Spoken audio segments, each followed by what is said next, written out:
Buenas tardes a todos.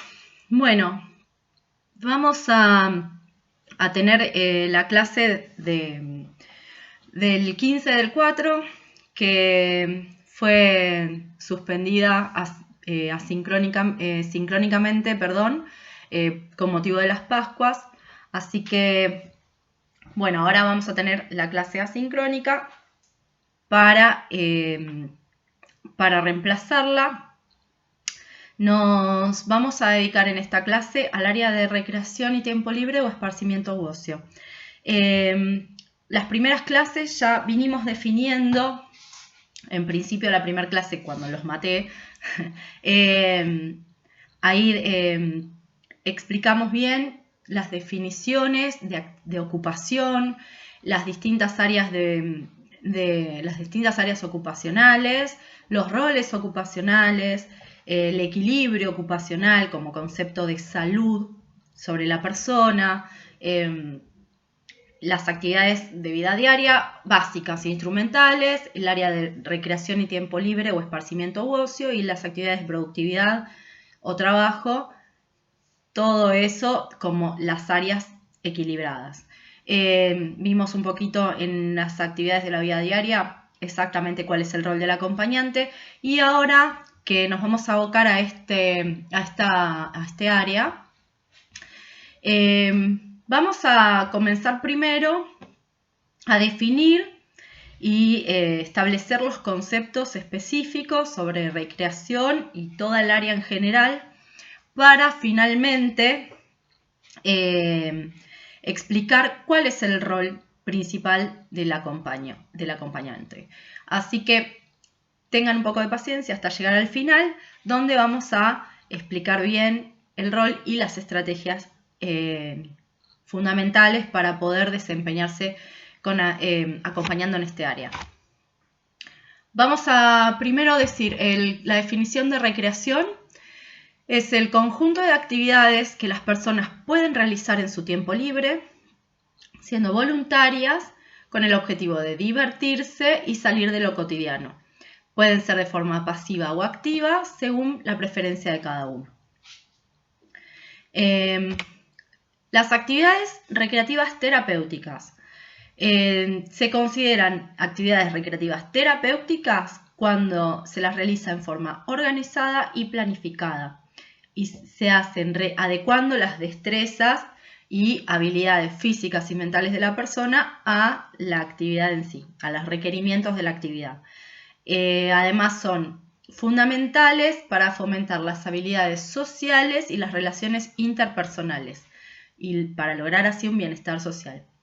Esto último es importante porque es el objetivo del área de ocupación de recreatividad y tiempo libre. Entonces, esto es fundamental porque ya sean actividades de esparcimiento y ocio o de tiempo libre y recreación, tienen el mismo objetivo, que es desarrollar las habilidades personales y sociales. Así que esto hay que tenerlo en cuenta. ¿Por qué? Porque las definiciones de esparcimiento u ocio y tiempo libre y recreación son diferentes, son dos cosas distintas que vamos a explicar, pero el objetivo es el mismo, desarrollar las habilidades sociales y relaciones interpersonales. Los tipos de recreación. Siempre hablando de recreación y tiempo libre ahora, en este momento. Está la recreación activa, donde la persona se mantiene en continuo movimiento y que están dirigidas al esparcimiento y el disfrute. Después tenemos la recreación pasiva, que son actividades de esparcimiento, donde los participantes generalmente se encuentran en un escenario o en un evento particular y que requieren mínimo gasto de energía, por eso son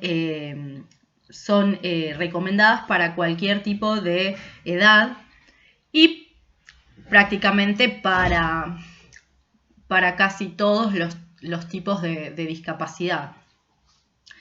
Después tenemos la recreación espontánea, que son aquellas actividades en las cuales el único objetivo es la diversión. Y dejan de lado el aspecto educativo, como por ejemplo viajes preparados, hobbies, salidas, etc. No hay ningún tipo de objetivo educativo o de aprendizaje. Simplemente es divertirse y dedicarse a liberar tensiones, irse un poco de la realidad.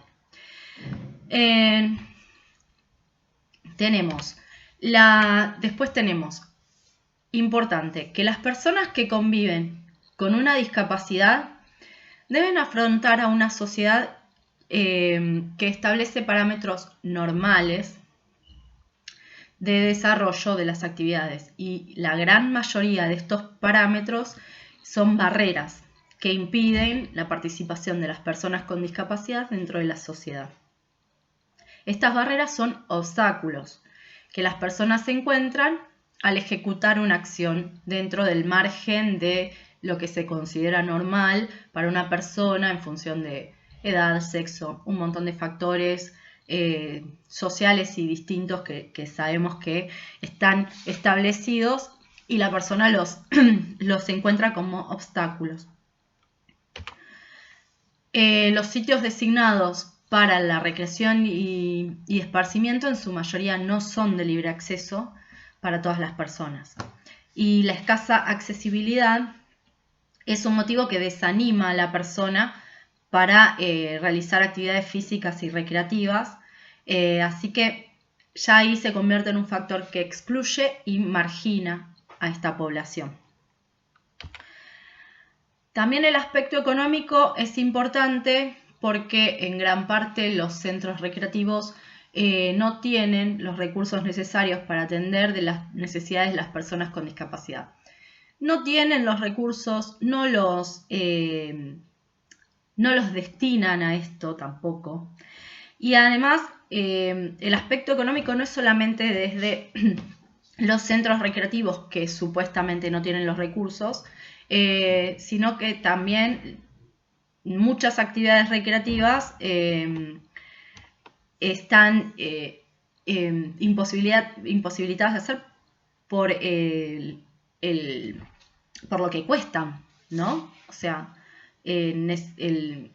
tienen un valor alto económico, entonces también es excluyente, no solo de las personas con discapacidad, sino de las personas en general.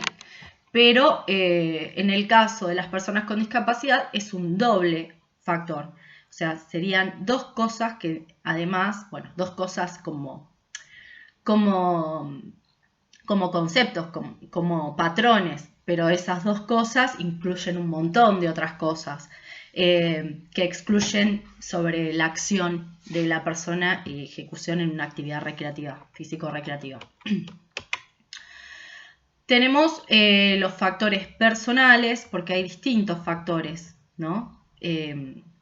Entonces, dentro de los factores tenemos los personales, que ahí incluyen la edad, el sexo, otro tipo de condiciones como la obesidad, el tabaquismo, pero el tabaquismo en sí es otra cosa aparte, porque determina la salud de la persona, la falta de salud de la persona, y bueno, no es una cuestión de marginalidad, sino cuestión de proteger la salud de las demás personas. En sí, el tema de la obesidad, ese sí es un factor bastante importante, y que se ve actualmente todas las condiciones sociales que están establecidas en función de una, como decíamos, una normalidad de personas hasta con un tipo de estructura física que establecida, o sea,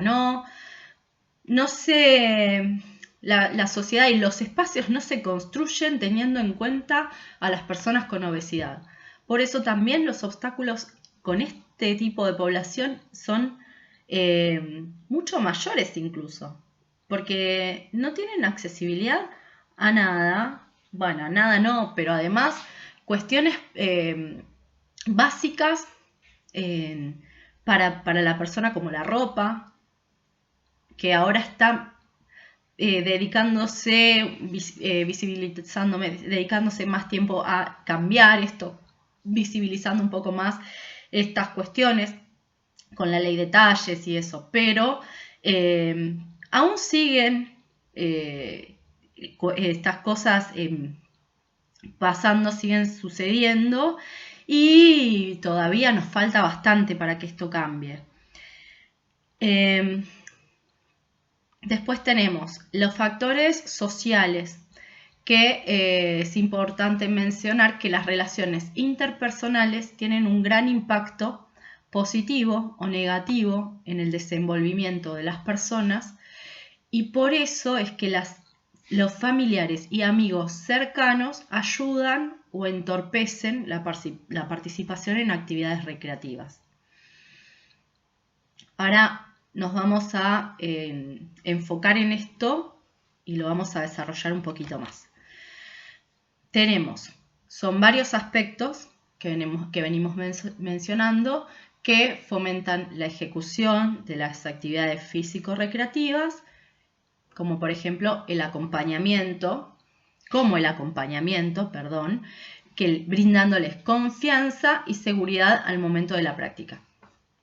O sea, para fomentar la ejecución hay varios aspectos fundamentales como el acompañamiento, para brindarles seguridad y confianza. Por eso es muy común el desinterés al realizar una actividad debido a la presión y exigencia de la familia. La exclusión social hacia las personas con discapacidad es el factor más determinante que limita a este grupo poblacional a realizar actividad física y recreativa.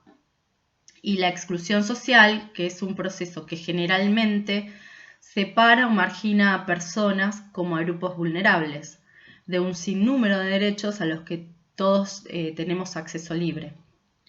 Esta cuestión de el desinterés de realizar una actividad por la presión y exigencia familiar es importante porque lleva a que la persona se sienta estresado o angustiado por no poder cumplir las expectativas que su familia tiene sobre su funcionalidad, sobre la recuperación de sus funciones y en todo tipo, ¿no? Y también sobre la salida, pero funcionalmente en todas las áreas y de la vida diaria. O sea, esas expectativas que tienen sobre la función de la persona en todas sus actividades esas áreas ocupacionales, Y la exclusión social que es uno de los factores determinantes para que la persona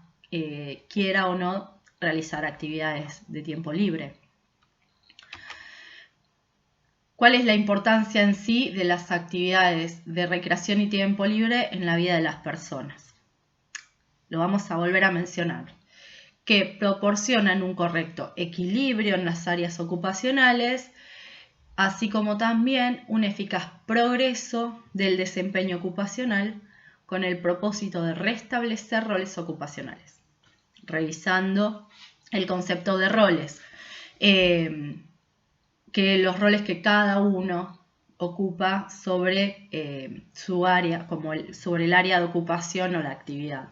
Entonces, al realizar actividades recreativas, se lleva a este equilibrio para que la persona se desempeñe, fomenta que las personas se desempeñen en el rol que esa persona ocupa para su actividad, en la que la persona está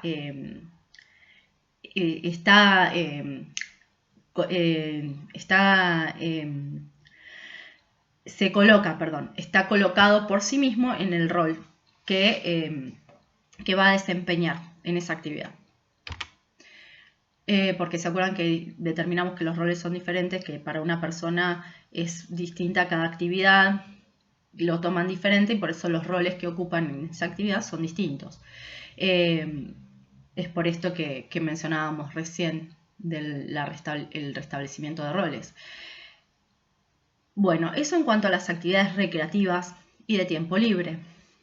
Ahora vamos con el concepto de esparcimiento u ocio que estábamos diciendo en un principio que es diferente. En el marco de la sociedad del bienestar, el ocio se considera como un elemento de calidad de vida. ¿Por qué? Porque es interpretado como un ámbito de desarrollo integral, o sea, como el espacio vital que favorece el desarrollo personal y social. O sea, no solamente es una actividad, no es un área de tiempo libre y diversión, sino que es una actividad que se dirige hacia un desarrollo social y actitudes sociales. Entonces, la definición específica de ocio sería, tenemos una, que es el contenido del tiempo orientado hacia la realización de la persona como fin último. Y tiene 3 funciones fundamentales: el descanso, la diversión y el desarrollo. En cuanto al descanso, es porque nos libera de la fatiga y nos protege del desgaste y del entorno físico o nervioso provocado por las tensiones derivadas de las obligaciones cotidianas y en particular del trabajo.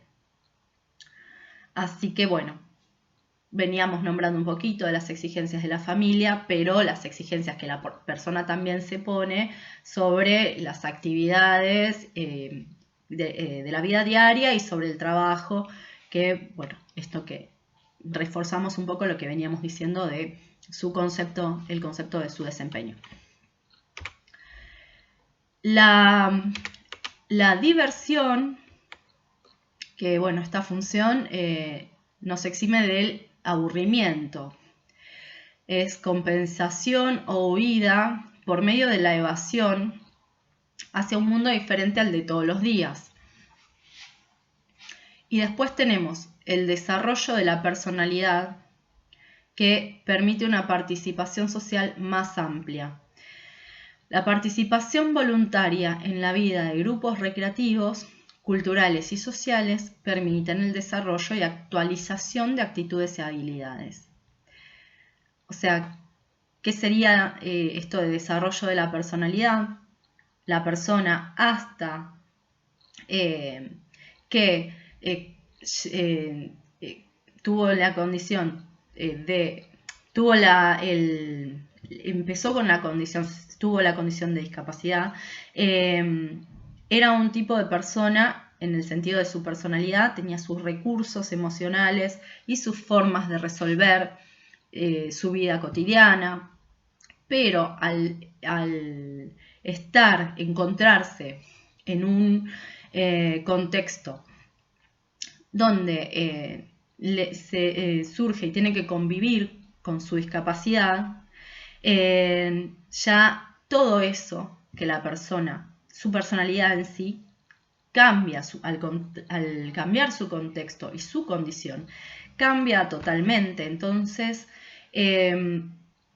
las actividades de ocio son las que estimulan esto, que la persona cambie su visión y su forma de desempeñarse y desarrollarse dentro de la vida diaria, en función de la aceptación de su condición, de la discapacidad que tiene, y en sí, en la aceptación, lograr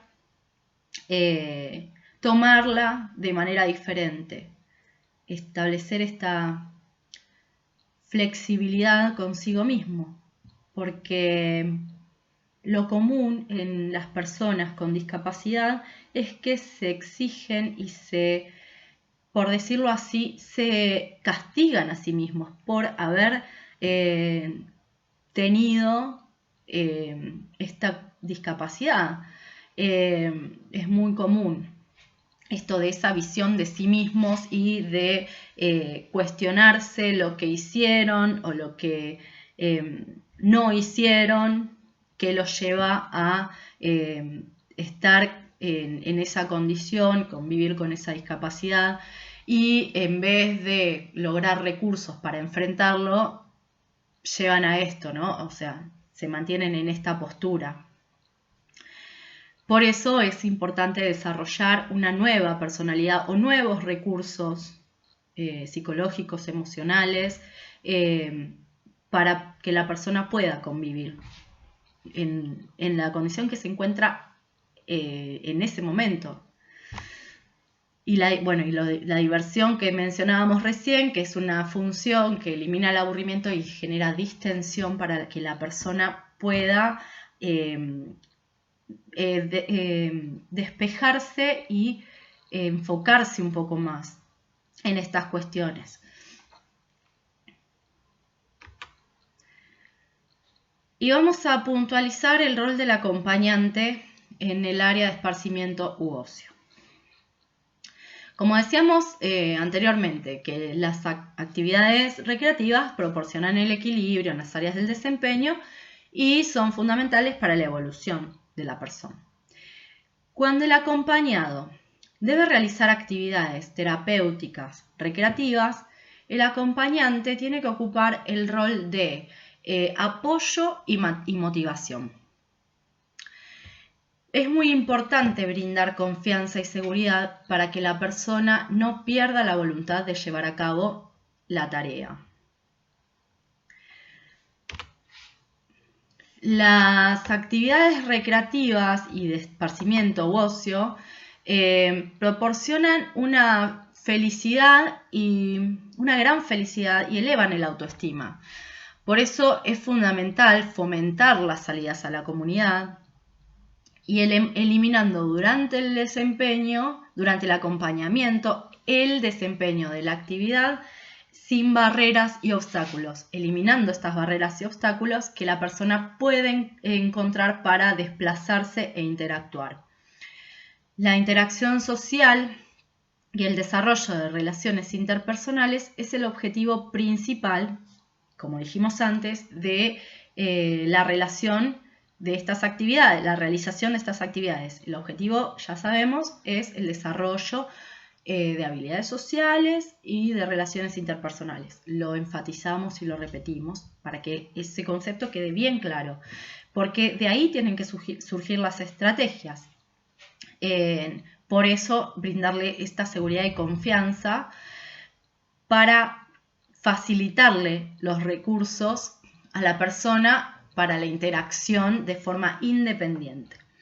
Cuando hablábamos también de eliminar barreras y obstáculos, en este caso nos referíamos más que nada a las barreras y obstáculos en sí en el desempeño físico, digamos, en la arquitectura, por ejemplo, cuando lo acompañamos en una caminata, tratar de eliminar estos obstáculos de las veredas, de todas estas cuestiones que hacen que la persona no pueda manejarse libremente, pero siempre desde un lugar de motivación e incentivo a que la persona lo realice de forma independiente. Entonces, que esto genere el concepto de sí puedo, ¿sí? De que puedo tener algo de independencia. No esto de yo la realizo por él, vení que te ayudo a cruzar. Está bien, ayudarlo a cruzar, pero si no decirle, fíjate que lo podés hacer así, yo te acompaño, ¿sí? Entonces, fíjate cómo podés hacerlo, yo te acompaño. No decirle, lo hacemos de esta manera. ¿Se entiende? O sea, que la persona sienta que puede puede establecer, aunque sea un recurso, proponer un recurso que salga de sí mismo, ¿sí? Obviamente que las circunstancias son diferentes, hay que ver específicamente en qué circunstancia se puede lograr esto, pero es el punto hacia donde vamos, el objetivo hacia donde vamos, ¿no? Lo que intentamos lograr.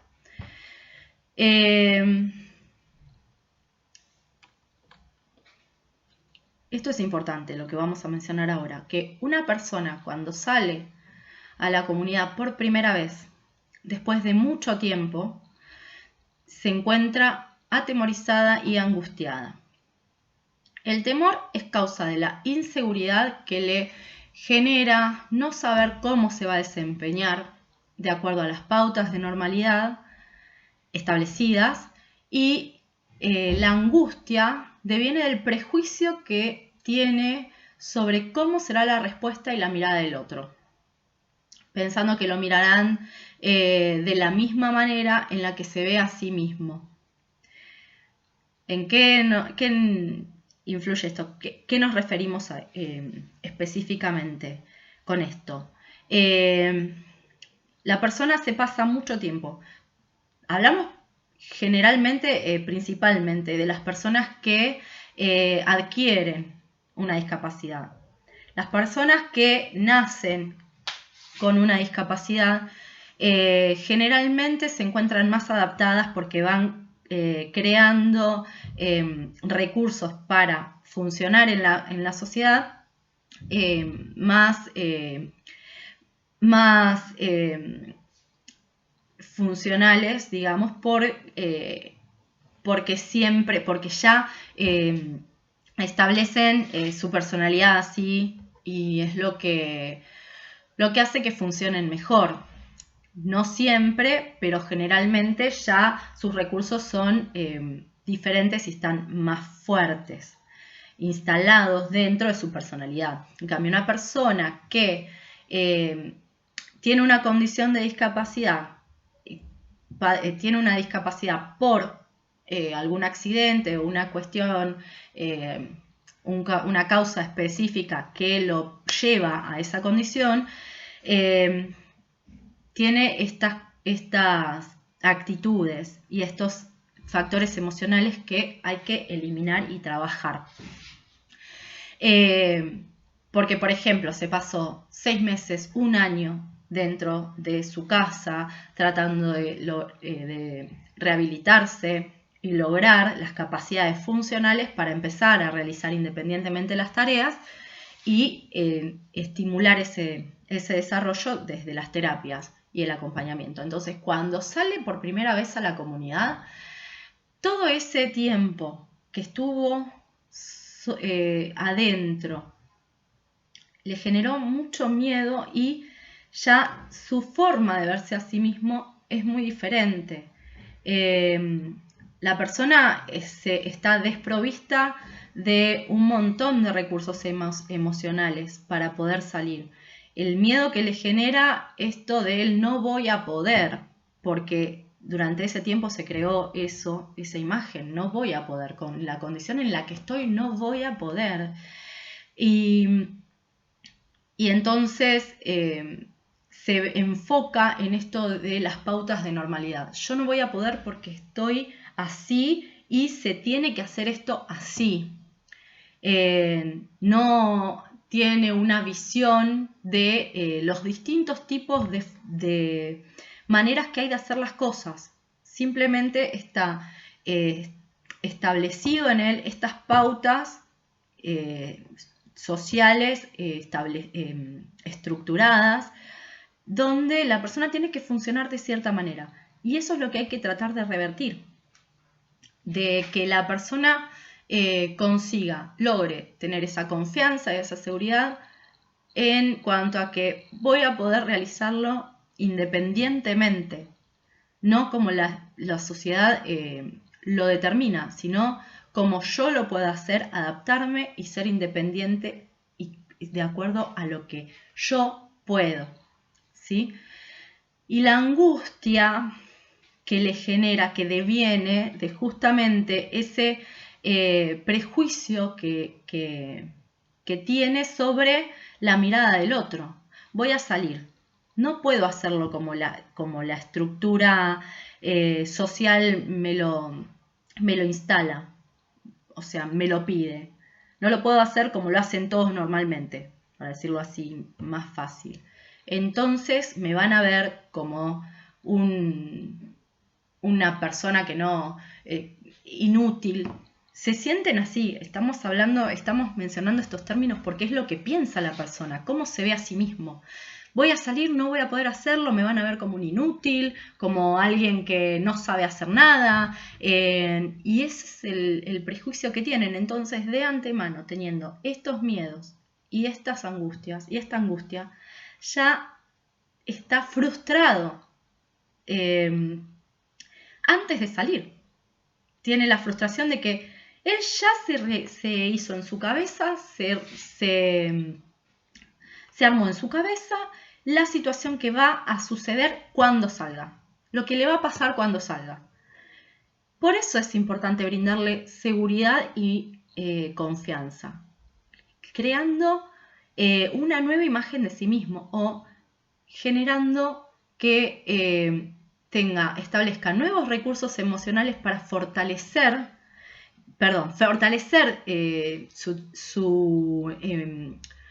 su situación emocional para que genere nuevos recursos para salir. Ahí está, mejor dicho. O sea,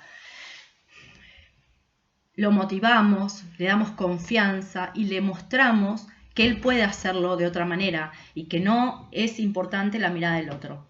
Tratamos de cambiar, revertir esa frustración que tiene de antemano, lo cual es muy difícil, pero esto hay que tenerlo en cuenta porque la estrategia que van a armar es en base a esto, ¿sí? Esto es algo que abre un poco también el panorama, la visión de cómo me voy a dirigir, cómo voy a armar y planificar la estrategia de acompañamiento. Si uno sabe que la persona siente esto, ya va a poder armar una estrategia más eficaz.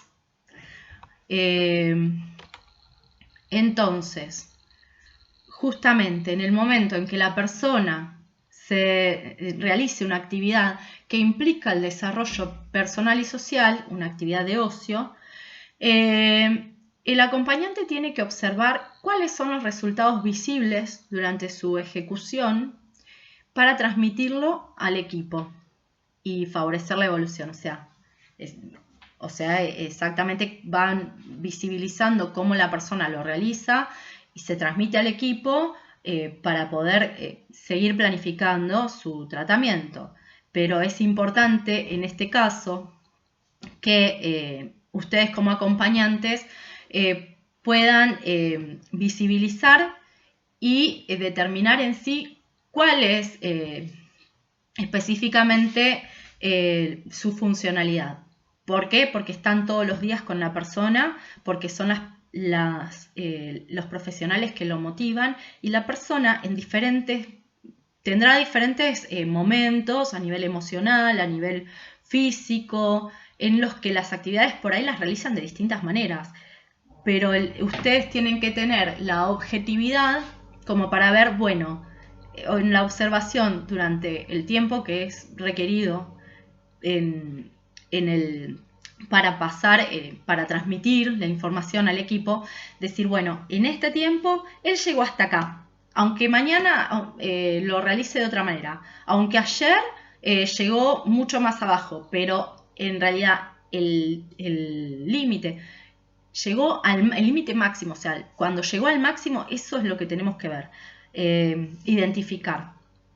Llega hasta acá, aunque ayer llegó hasta acá y no lo quiso hacer o nada, se sintió mal y se sintió menos capacitado para hacerlo y no quiso, pero sí, en realidad sí sé que llega hasta acá.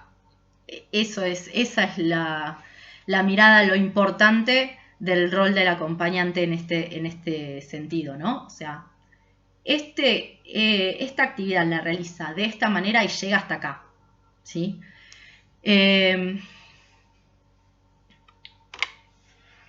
Y obviamente no debemos olvidar el rol fundamental del apoyo familiar, que también desde el rol del acompañante trabajamos la tolerancia y la contención por parte de la familia hacia la persona, que es lo que hablábamos anteriormente, como la persona no logra cumplir con las expectativas de su familia, se deprime y no intenta hacer las actividades, ya que tampoco puede ver que las puede hacer de otra manera y que puede lograr ser independiente.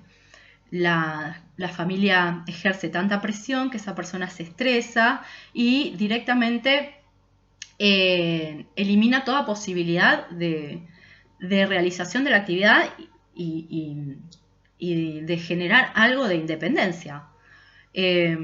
Por esto es importante esto que reforzamos: motivación, confianza, seguridad, porque levanta la autoestima. Y en esto influye mucho en la presión y el estrés, porque la persona se empieza a sentir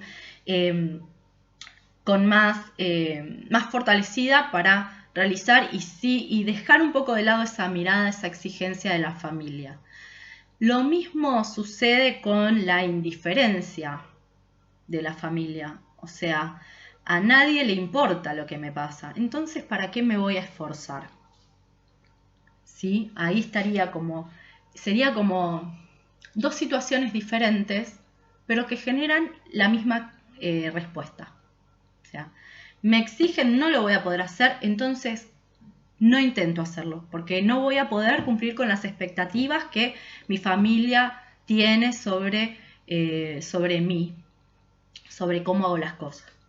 Y la otra parte sería: a mi familia no le importa, no les importa, no me vienen a ver, ni siquiera se preocupan por si me levanto, si como solo, si me visto solo. Entonces, ¿para qué lo voy a hacer? Esto es porque la persona está tan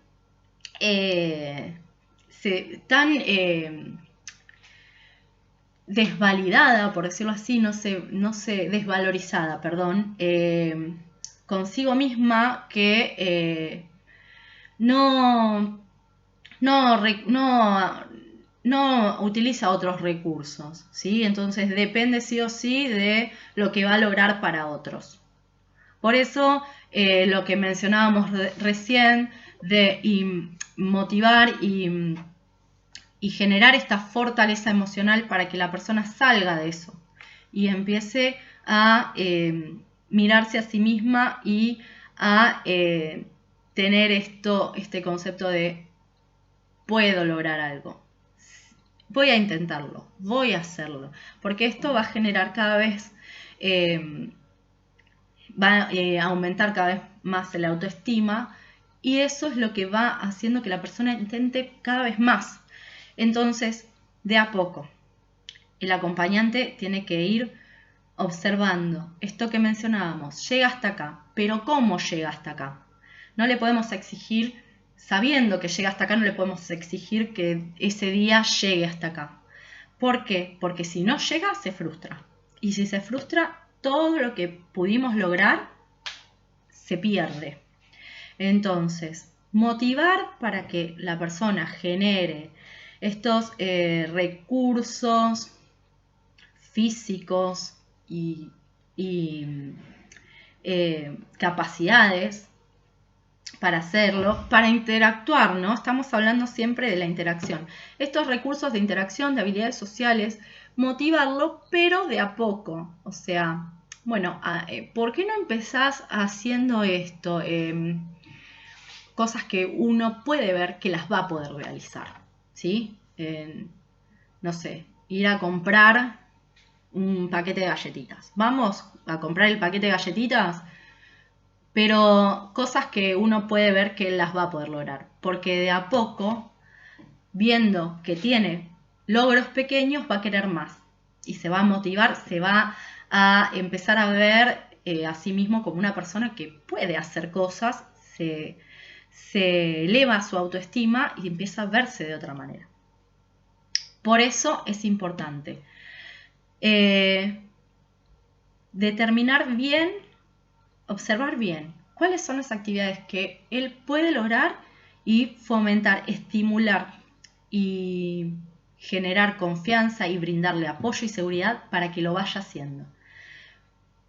Ahí es la cuestión más importante, es lo más importante. Pero todo esto acompañando para que lo vaya logrando día a día, porque es como decía recién, ustedes lo van acompañando de a poco, cada pasito que la persona puede hacer, le brindan seguridad, confianza para que esa persona se sienta capaz de hacerlo. Lo acompañamos en eso, de a poco, y vamos viendo exactamente cada cosita que puede ir a hacer, que puedas ir haciendo, que lo pueda lograr.